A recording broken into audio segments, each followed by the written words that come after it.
To request a refund on Dhgate, start by opening your web browser and typing in the website's URL. Once you're on the site, you'll see the logo, search bar, and register and sign in buttons. If you don't have an account, you'll need to create one. If you do have an account, simply enter your email and password to sign in.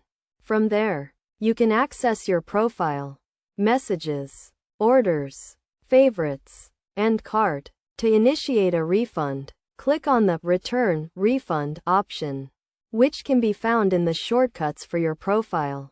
This will take you to your account settings, where you can view all your orders, including those awaiting payment, shipping, confirmation, review, and return or refund. Find the order for which you want to request a refund and click on it to start the refund process.